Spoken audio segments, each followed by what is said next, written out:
What if your story could ignite a movement? At New Solutions Network, we merge truth, resilience, and reinvention, fueling shows that cut past the noise and light up what really matters: human potential. Police, athletes, survivors, incarcerated folks, visionaries, we bring raw, real voices the world needs to hear. Want to share your story? Want to sponsor change? Now is the time. New Solutions Network, unlocking the future, one voice at a time.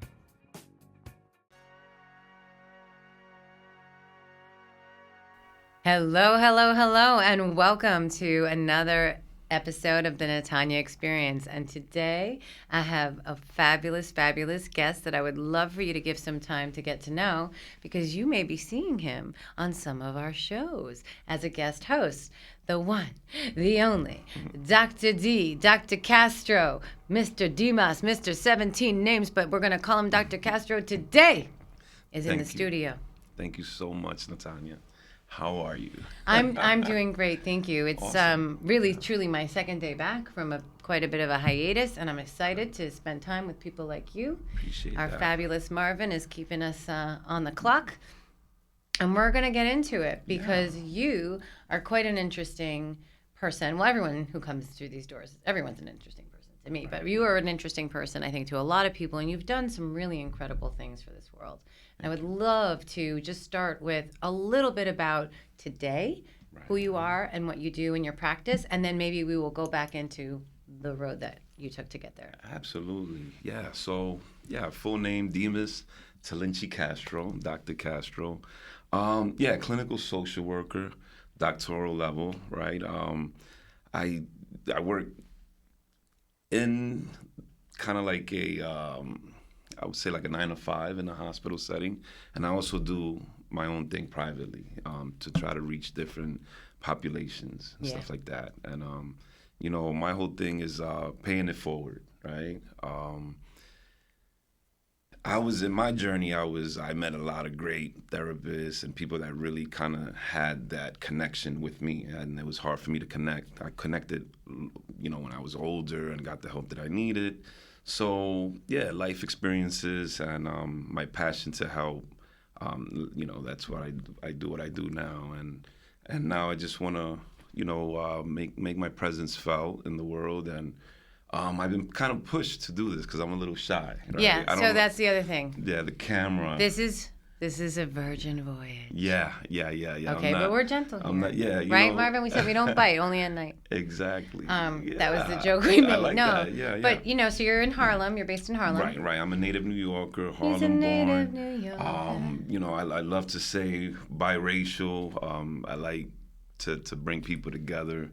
And I think that's needed, to really understand that we're all humans. Yeah. First you're a human being, and then you're everything else, right? And all that stuff is subjective, meaning perception and how we look at ourselves and stuff like that. So but you do handle a lot of things around cultural boxes, let's say, and stigma for men, especially single fathers or fathers going through co-parenting struggles, or people who maybe have had a bit of a way, maybe they came from the streets, maybe they were incarcerated, maybe they had a little bit of some bang up stuff happen, and you're able, just like what we do in all our shows, right? We look at the person they want to be today, and we say, how do we work with this? What do you want to do? What are you willing to put in?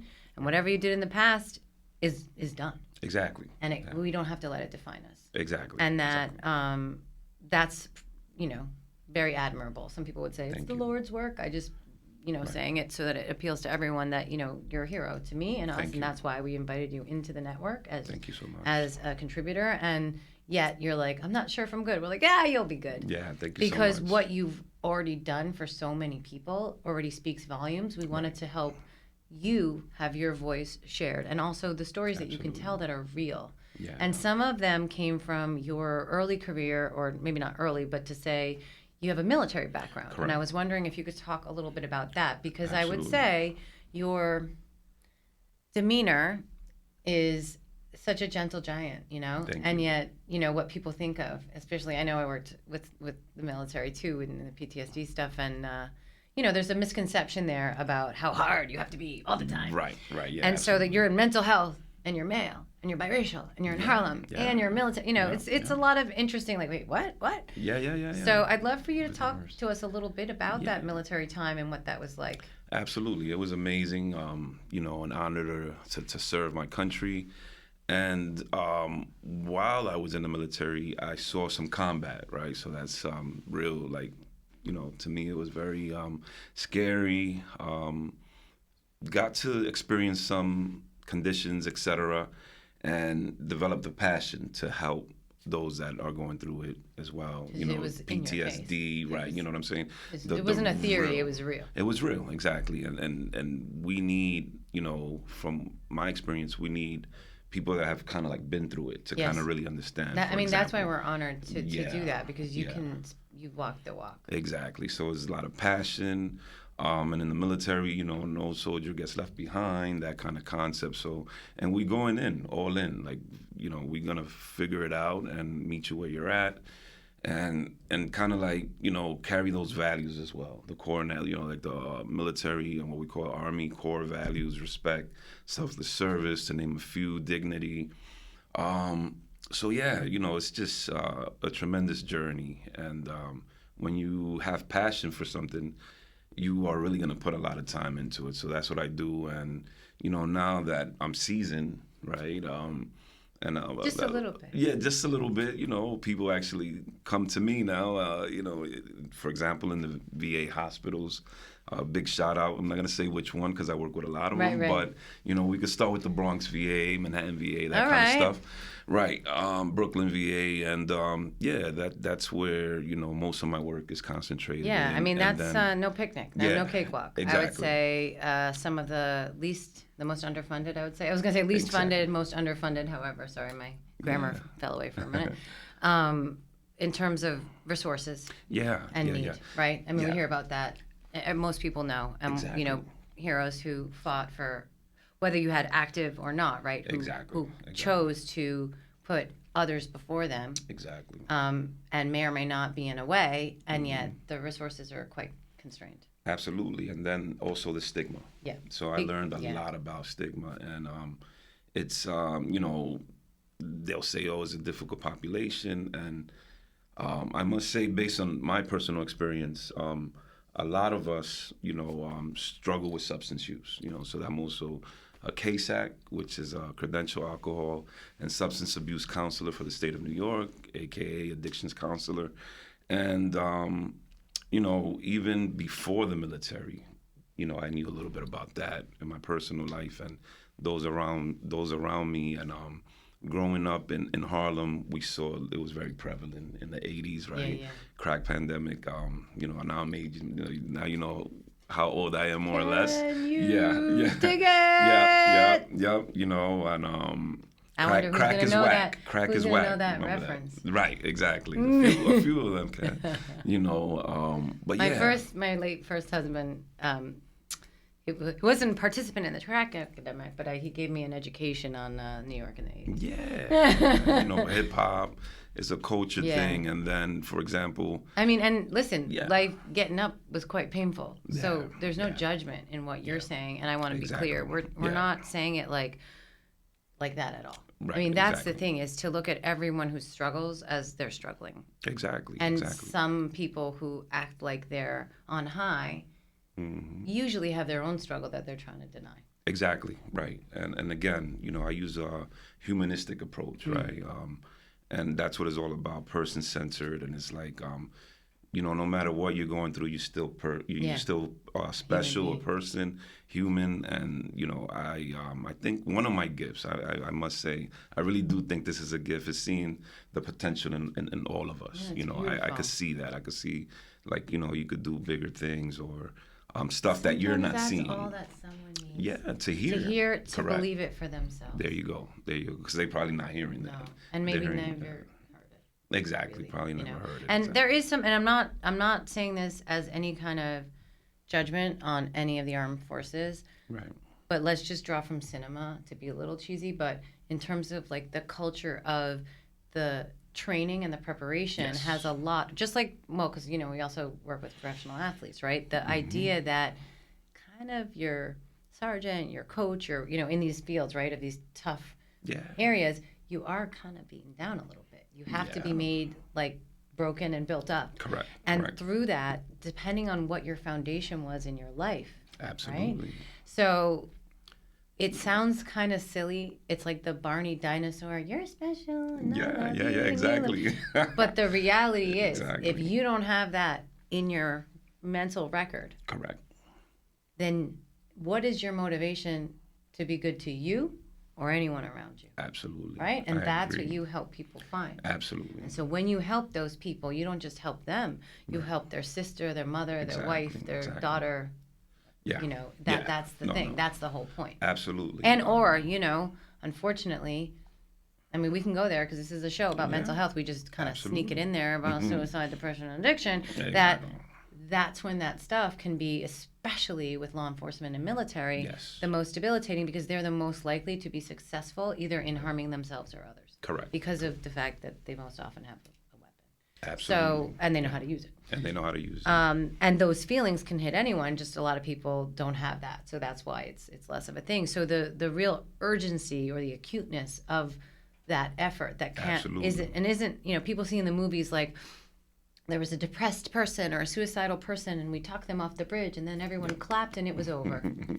Not. I'm just going to say, is it like that? Right. Yeah. No. No, I know. I was being facetious, but meaning that I'm not sure of those who haven't really understood. And that's why I'm talking about sort of the lifetime that comes before the service. Absolutely. Or before the streets or the gang or the prison or whatever that is, that foundational time when they're a child and there's no safety and security or there's abuse or what have you. And I think, I wound up myself speaking more, with men or about men's mental health. And it started because I started speaking a little bit about my own husband with his permission and noticing it in our friend groups and things like that the men were wanting to share more. And I was like, but I'm not a therapist. I'm not licensed. Like, this isn't therapy. But they were like, but I feel better. And I think it was that there was permission and no judgment to be vulnerable. Exactly. And to express some of those deep-seated things where I would ask them about those deep hooks that on the surface didn't seem like they were carrying. Exactly. And that's the thing that I think we have to give permission as and it doesn't matter if you how you express your gender or if you're heterosexual or not, but I'm just saying in heteronormative situations, I think that on the female side of mental health, there's been so many advancements, there's so many movements, and I don't mean just Me Too and these kinds of things, where we've had a forum and culture that celebrates and allows women to share their feelings, their stress, and women in friend groups, right? How you doing, girl? Oh, you look a little, oh, what's up? Oh, did he get you down? And then we like kind of build each other up. We check in on each other. We fluff each other up with compliments. Absolutely. We do heart emojis and that kind of stuff. And I have noticed a shift. I've noticed it in the hip hop world as well too. Literally men like hugging and saying, I love you. Correct. But it's new. Yeah, absolutely. And I think younger generations, interestingly enough, are more open to physical touch, right? Look in the eye, not like I'm hugging you, but I'm hitting you, like real, absolutely. And checking in, like, hey, that guy's not coming out, like, check in on him, meaning it doesn't have to always be you. Exactly. But I think it was really kind of like that's what women do. And now it's starting to change, but still, I think in some of these groups, like, where masculinity is almost equated with this machismo. Correct. Yep. And, that was passed down. Yeah. Speaking personally. And then even in the military, we're taught not to cry. Like, I remember telling my sergeant, like, oh, I got to go for this or whatever. I'd be like, oh, you're all right. Drink some water.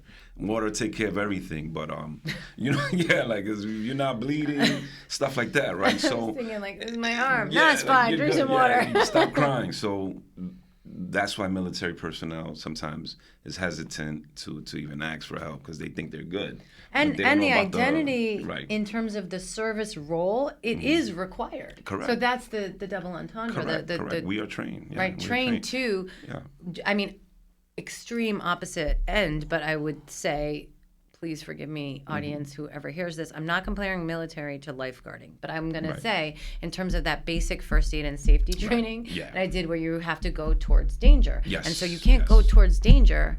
you can be afraid, but you have to be brave, and you have to be presenting brave, and you can't think about your fear in that moment, whatever that is. Someone's drowning, someone fell off something, or someone's got to go shoot something or rescue something and solve. So if I have issues, I got to figure it out. Correct. I'm not Because going nowhere. you could also risk your team, exactly, your squad, your platoon, whatever.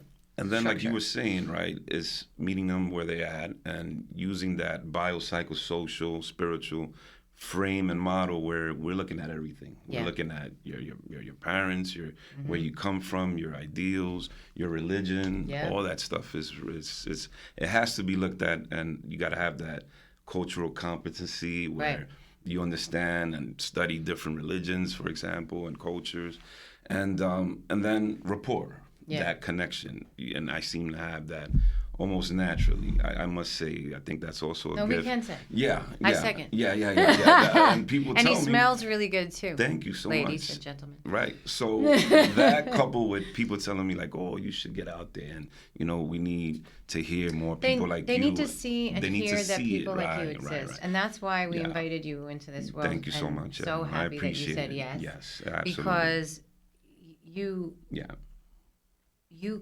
can disarm. Absolutely. And it's easy for someone of my container to say, but it's limited.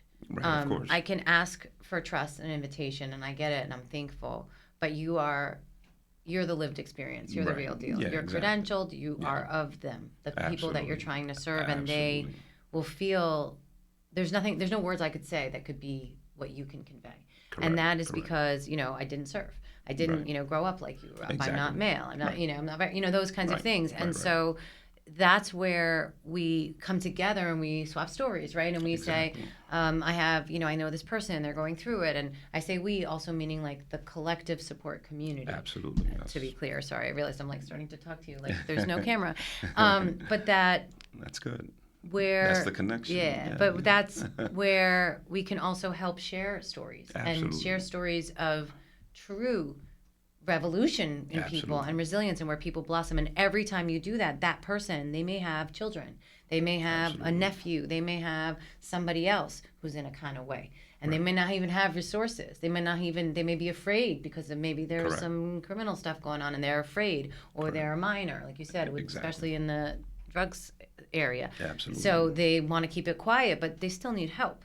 So that's the kind of stuff we're trying to get people to do, and we invite people to share with us because the more stories that we can share together, really, that's what we learn from, not really textbooks. I mean, we stay in school, kids. But what I mean is in terms of the healing, right? And then even things you said, childhood, religion, culture, and I would even say other things like food, medicine, things like that. People in this country, are the mainstream culture is one way, what I'm talking about, and we look at, and again, this is not, and I don't want to bite the hand that fed me too much in pharma. Exactly. But we will say, I will say, and I will ask you if you agree. I feel that as someone who was a member of the pharmaceutical world and really truly wanted to be a helper and worked with mostly patients. I didn't work in sales, patient education and nurse and ally and doctor-patient relationship, things like that, but in mostly CNS mental health products with a lot of SSRIs that we know about today.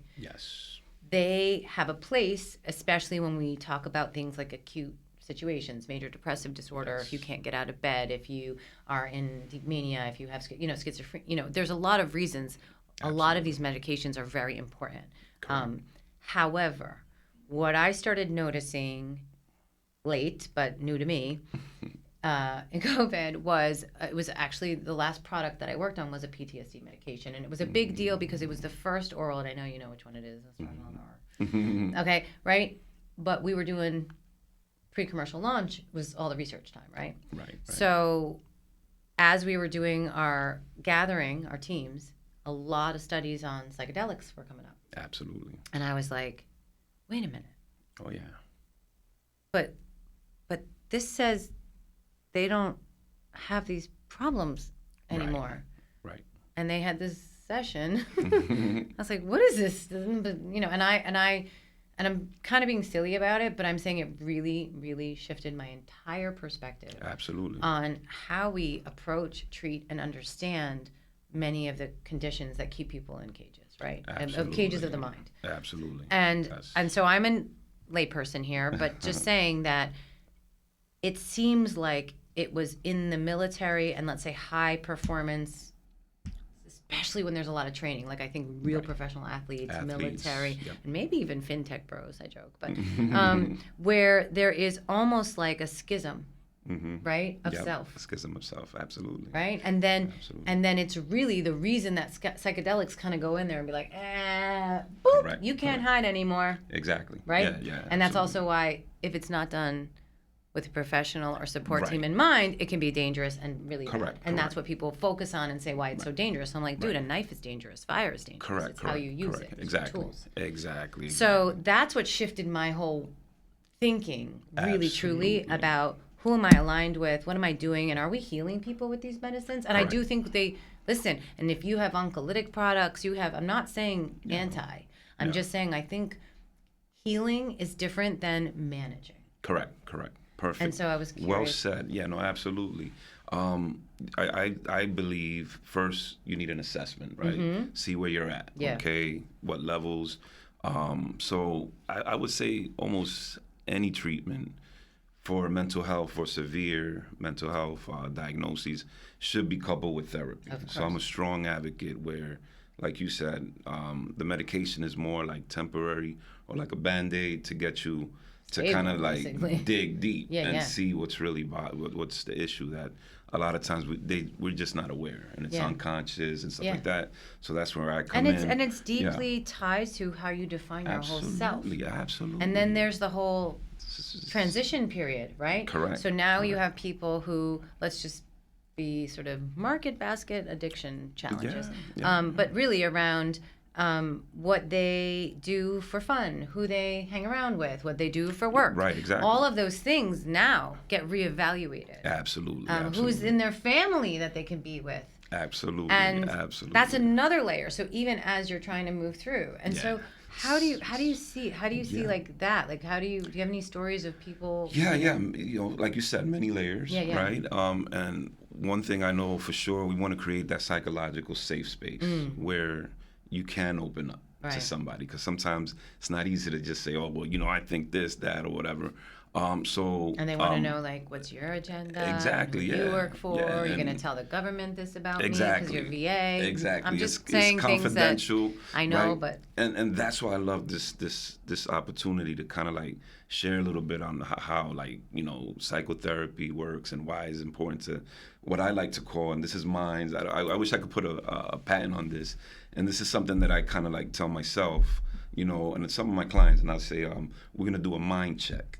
Okay. You know, it's like hip hop. I grew up with hip hop, and you know, we're gonna do a mind check. You got to do our second hip hop show. Yeah, you know, we're gonna do a mind check, and they're like, oh, you know, mic check 1 2. Yeah, we're gonna like go in your mind a little 1 bit. 2. Yeah, and see what's going on, your ideals, and kind of have that conversation, and then I throw in some professional stuff in there, clinical stuff, but I also don't use the terminology. Right, like you make it cognitive, relatable. Right, cognitive behavioral therapy. They're like, excuse me, right, that kind of thing. Or, for example, oh, you're projecting and this, that, or whatever. So, again, some people, it depends. It's on an individual basis. Right. So, yeah, you never know what you're gonna get. But I think that's what kind of like, you know, has me, it pulls me in as well, has me all fully engaged, where it's like, it's natural for me to like try to like make you feel comfortable, open up, and let's see, you know, what's going on. Let's just do a quick check. And it should feel kind of like natural, you know. Yeah. A lot of people feel like, oh, you know, therapy, I don't know, and everything. It should be, you know, your therapist should have you like relaxed and, you know, start peeling those layers, right? The stigma, like, oh, and, you're and you're gonna go not at crazy the pace. because you're in therapy. I hear that, oh, I'm not wrong with me. Nothing has to be wrong with you to go to therapy. And it's like a pimp my ride for your brain. Exactly, yeah, exactly, absolutely. You know, just tuning it up around the sides, dressing it up, making it a little nicer. And it's gonna be and beneficial. more people want to ride with you. Exactly, and you're gonna see that transformation. You know, if it's done correctly, and you have that connection, and that's what I want to like.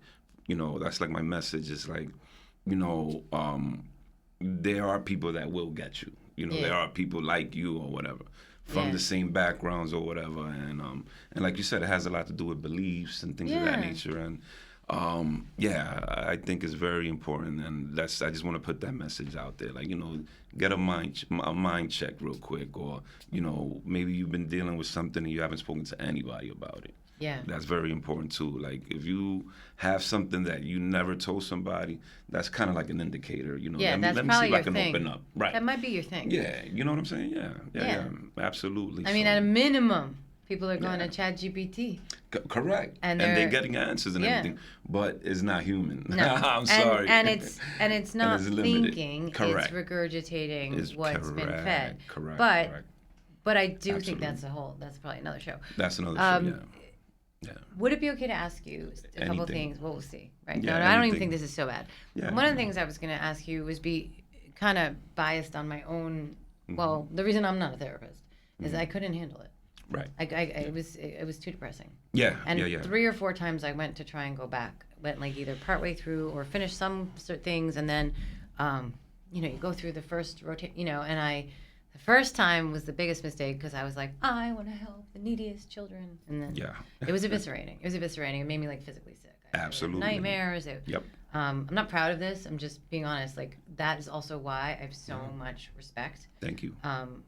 because you're taking on other people's pain and trauma Absolutely. and hearing kind of Vicarious some of the trauma. worst. Absolutely. Secondary. Sometimes for me, it was, especially with the children stuff, and then later it was like, what is the humanity of people? Because, you know, you would hear about people treating people so poorly. So not just the Yeah. suffering of that individual, but the suffering at the hands of others in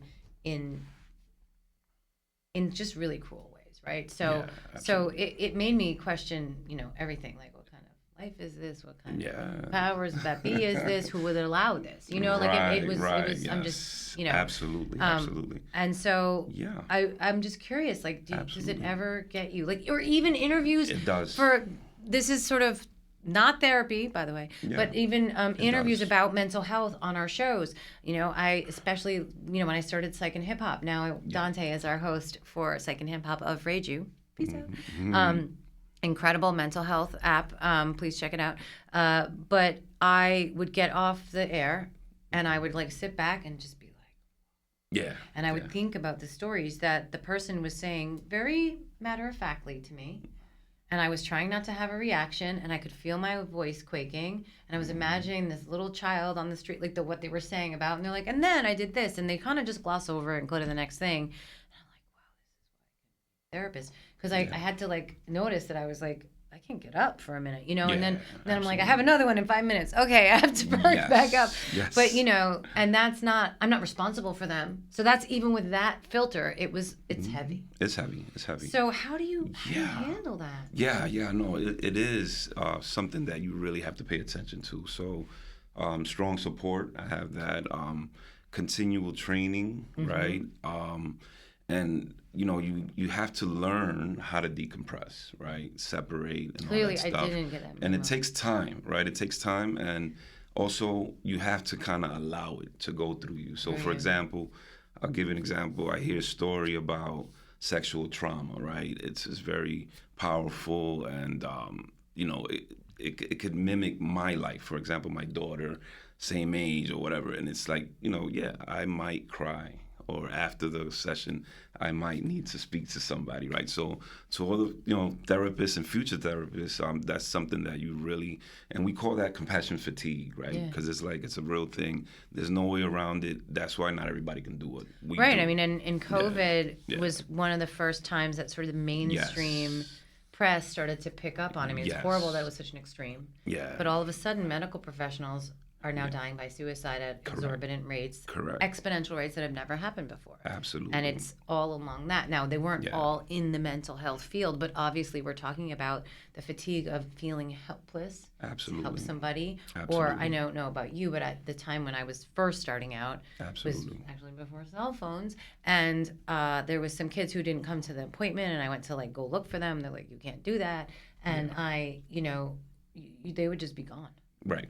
You know what I'm talking Absolutely, about? Yeah. And that And then again, I was like, oh, what do I do now? Yeah, And I would get yeah. like all the way up to the line to do a job, and I'm like, new career. Yeah. But it was because it was so overwhelming, the feeling that you can't be like you're not helping anybody anyway. Yeah. And then it's really usually just those are like a one-off case, but those ones like stick on you a little bit. Yeah, absolutely. Do you ever have anybody that, kind of made you feel that in a kind of way? Absolutely. A lot of people. So, just to share a little bit, we deal with like a lot of death, right? OD, etc. Yeah. Suicide, just real things. And from my personal experience, every day I have to decompress, right? And understand what I'm doing. So gaining that knowledge, having that support. But does it stay with you? It does. It does. So I've learned to decompress. And, I do my mind check. It's like, okay, am I good? And sometimes I need to take a break. I need to decompress. Exactly. And it's a journey, right? I don't know how long I'll be able to do this realistically because it can be too much, right? So thank God. That's all right. Maybe it's I'm the beginning good. of his podcasting career. No, Right. Yeah. People say that, and I'm just, No, but I mean, it is. But it's not easy. In big short, work, it's not easy. Yeah. And I do believe you gotta have a passion for it. This is not like, oh, I'm gonna be a therapist. First, you're gonna have to try it, and then you'll see if you build like that. I'm gonna just keep it real. Like and there's a lot of work behind it. I was gonna say, and there's a lot of different kinds of, and this is the FDA, I believe. There's a new, I'm gonna say it's the word therapist, right? And what is legally classified or whatever, right? Like how you're able to say something is therapy. The reason I bring that up is that I have a controversial opinion I'd like to float to you, but it's with respect to the clinical certified professionals. Absolutely. I once did a not LinkedIn, whatever it's called, Instagram Live, and it was Mental Health Month or something, and they asked me, does everyone need a therapist? And I said, no. My personal opinion is no. Right. But does everyone need somebody they can talk to? Yeah. Yes.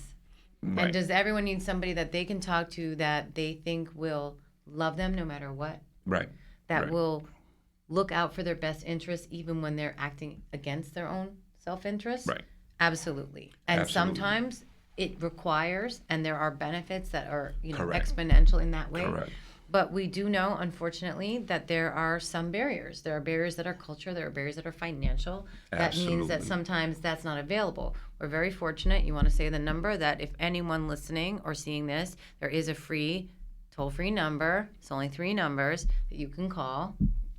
988. 988. Then press 1. And press 1, and also in Espanol, that you can, and there's other suicide hotlines. Like there are places like in an acute situation if you need to talk to somebody. Correct, yeah. However, that doesn't mean, especially if you're someone who doesn't talk about their feelings, is going to naturally be drawn to something like that. I think that's where what you do, being in the VA, putting yourself out there now, being in communities where they need to feel like there's someone who gets them. Absolutely. That's what gets people to really open up. Absolutely, yeah. And that's a good question. Does everybody need a therapist? I would argue you got to ask yourself that question, right? It's an individual basis, but, it's okay if you get one. You know what I'm saying? Because I think there really is like this Nobody stigma. should be embarrassed to have a therapist. Right. It's more like that, right? Almost everybody I come across. Listen, you gotta have your psychic, your therapist, your trainer, correct. There you go. And and I love sports, guru, right? I coach. Box. Yeah, exactly.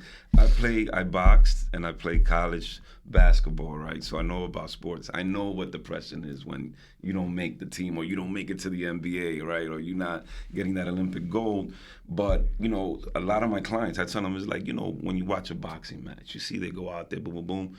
The bell rings. Where do they go? They go to the corner. And what do? They're talking. They're coaching. Somebody's telling them things that they're not seeing. They're going, you're good, right, you're good, right. You've And got saying, this. And they're kind of literally pumping them up. Correct. So hyping. Therapy, exactly. Therapy kind of is the same thing, but in real life. Yeah. So it's not, And sometimes I know that technical. boxer needs a therapist. Right. That corner, because the corner is like eyes that he doesn't have. Right? But it's also specific. There's a training that is going to guide him. It might be technical. It might be emotional. It's it a might be combination. physical, thing, like you need more water, or whatever that is. And so that's what I was going to say. And so that's what the credentialing comes into when you're talking about actually maybe behavior change.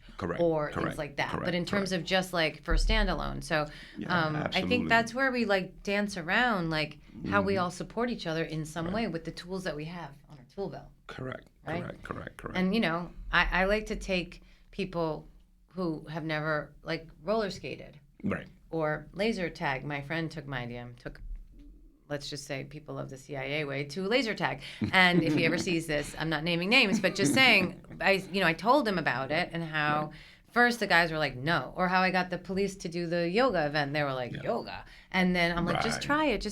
And they sort of, scoffed. But they were like, either guilted, persuaded, or whatever. They wound up coming, and you could see a shift. Absolutely. In the roller skating situation, we had a photographer, and I said, you can take pictures of people falling, but if like a stretcher comes, stop the camera. Yeah. So nobody got hurt, thankfully, but there was definitely some bruised egos and some bruises. But meaning everyone was laughing. I mean, falling on your butt, ass, whatever I can say, is sometimes funny. If you can laugh at yourself. No one got hurt.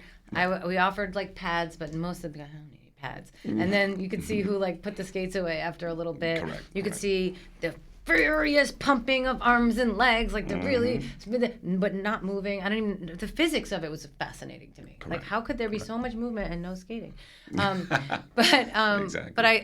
I don't want to say that's therapy, and I wouldn't want to blaspheme, but I would say it was therapeutic, if I could. Absolutely. And I think things like that are those little moments that can go with therapy, right? Like, go find maybe you're really into like, go learn how to build a birdhouse. Like what? Like having people do things that they never thought they would do, and then just have that spark moment, because that's what keeps us okay, right? Absolutely.